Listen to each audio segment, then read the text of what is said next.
안녕하세요, 티아입니다. 전 주기적으로 한 번씩 저의 습관들을 돌아보고 재정비하는 시간을 갖는데요. 우리가 하는 모든 일들은 이전에 우리가 배운 습관들의 결과물이기 때문입니다. 게으름과 미루는 걸로 따지면 누구에게도 뒤지지 않을 만큼 나태하고 무기력했던 제가 하루하루를 감사함과 성취감으로 채울 수 있게 만들어준 제가 절대 포기하지 않고 꾸준히 이어나가고자 하는 습관들을 뽑아봤는데요. 오늘 그것들을 여러분에게 공유해 드릴게요. 의외로 작고 간단하지만 일상의 루틴으로 자리 잡았을 때 여러분의 삶에 큰 변화를 가져다 줄 수 있는 루틴들 지금 바로 시작합니다. 어느 순간 집에 물건이 쌓여가고 있다는 생각이 든 이후로는 어떤 물건을 사고 싶은 충동이 들면 전 우선 하루 이틀 정도 기다려보는 습관이 생겼습니다. 이렇게 하다 보니 예전 같으면 그냥 바로 샀을 물건들의 반 이상은 결국 필요 없는 것임을 인지하게 되고 안 사게 됨으로써 자연스럽게 쓸데없는 지출 또한 줄일 수 있게 됐습니다. 끝도 없는 일 깔끔하게 해치우기의 저자 데이비드 알렌이 제시한 2분의 법칙인데요. 2분 안에 끝낼 수 있는 일은 미루지 않고 그 자리에서 바로 해버리는 겁니다. 처음엔 2분 안에 할 수 있는 게 얼마나 되겠어 란 마음으로 시작하게 된 이 습관은 한없이 게으르고 미루기만 했던 저의 삶을 바꿔준 대표적인 비법들 중 하나입니다. 제가 지난 영상에서 말씀드렸듯이 우리 삶은 이제 코비드 전과 후로 나뉘는데요. 예전부터 적어도 일주일에 3일은 1시간씩 운동을 했었지만 특히 요즘처럼 야외 활동이 줄어들고 난 후부터는 거의 매일 빠지지 않고 적어도 하루 30분 이상은 운동을 하고 있습니다. 전 특히 일할 때 계속 컴퓨터 앞에서 앉아서 일을 하기 때문에 하루 30분 운동은 저의 일상에서 없으면 안 되는 필수가 됐습니다. 외출이 줄고 집에 있는 시간이 많아지다 보니 예전만큼 아침 저녁으로 매일 씻기조차 귀찮다는 말을 많이 듣게 되는데요.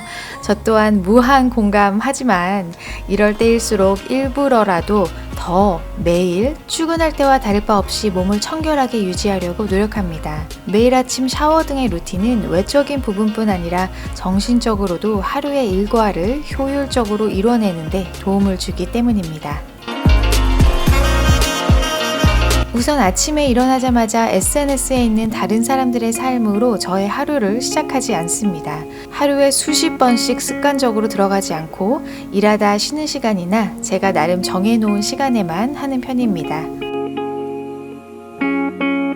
떠오르는 모든 아이디어와 투두 리스트를 기록하는 습관입니다. 저 같은 경우엔 그때그때 새로운 아이디어나 해야 할 일들이 떠오를 때마다 한 노트에 일단 모두 적어놓고 나중에 컴퓨터나 다른 플래너에 옮겨 적고 있는데요. 이 인박스 시스템을 사용하게 된 후부터는 기록의 효율성을 높일 수 있었을 뿐 아니라 일상에 필요한 부분들을 쉽게 잊어버리는 경우가 확실히 줄어들게 되더라고요. 우선순위를 정하는 것은 시간을 잘 관리하는 것 이상의 의미를 지니고 있습니다. 우선순위를 정하려면 일단 자신의 인생을 정돈하고 가치관을 명확하게 해야 하기 때문인데요. 무엇이 중요하고 무엇을 포기하는 것이 더 좋은지 잊지 않는 것입니다. 전 그래서 인박스 노트에 쓰여진 투두 리스트를 보고 매일 아침 우선순위를 정하는 것으로 하루를 시작합니다. 너무 세세하고 긴 기간의 계획은 오히려 그 계획들이 지켜지지 않을 시 자존감을 떨어뜨리고 사기를 저하시킬 수 있습니다. 계획은 이루어져야 의미가 있고 또 이루어졌을 때 얻는 성취감으로 인해 꾸준히 목표를 향해 전진해 나가는 에너지가 생기기 때문에 너무 긴 기간의 계획을 세워 지지부진한 느낌을 피하기 위해 전 되도록 짧은 기간으로 잡아 계획합니다. 어떤 일을 끝내야 하는 데드라인을 설정해 놓게 되면 자연스럽게 그 시간 안에 완료를 하고 싶은 동기부여가 생기기 때문에 전 습관적으로 아무리 사소한 일이라도 끝내는 시간을 정해 놓고 있습니다. 예를 들어 부엌 정리를 할 때도 세워라 내워라 하지 않고 20분 안에 끝내자는 마음으로 시작하게 되면 훨씬 집중해서 효율적으로 끝낼 수 있게 됩니다. 아침 식사를 함으로써 얻게 되는 수많은 장점들을 익히 들어 아시겠지만 바쁜 아침엔 쉽게 거르게 되는 경우가 많은데요. 전 아무리 시간에 여유가 많지 않은 날에도 요거트에 그라놀라만 뿌려서 빠르고 간단하게 먹는 한이 있더라도 절대 거르진 않습니다. 확실히 아침 식사를 하게 되면 두뇌 활동이 빨라지는 게 느껴지고요. 자연스럽게 멍하던 정신이 능동적으로 바뀌면서 하루를 시작할 수 있게 되더라고요. 제가 원래 채소를 좋아하는 사람이 아니었거든요. 근데 의식적으로 일부러 채소를 항상 매 끼니 때마다 먹다 보니까 그렇지 않을 때와 몸 컨디션의 차이를 확실히 느낄 수 있더라고요. 전 개인적으로 모든 식사에 채소를 포함시키는 것 외에도 거의 매일 만들어 먹는 스무디에도 채소 듬뿍 넣어서 마시고 있습니다. 성인일 경우 보통 7시간에서 8시간의 수면은 필수입니다. 어떤 분들은 내가 잠을 줄여서라도 무언가를 할 시간을 만들겠다고 하시는데요.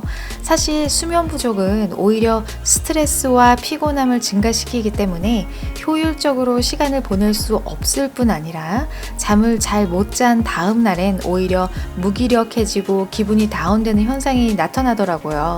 그래서 전 거의 매일 적어도 7시간의 수면을 취하고 있긴 하지만 우리 삶이 또 항상 그렇게 내가 원하는 대로 되지 않을 때도 있잖아요. 어쩔 수 없이 수면 시간이 부족해지는 경우 전 다음 날 어떻게 해서든 짬을 내서 오후에 20분 정도 파워 낮잠을 자고 남은 하루의 컨디션을 조절해 줍니다.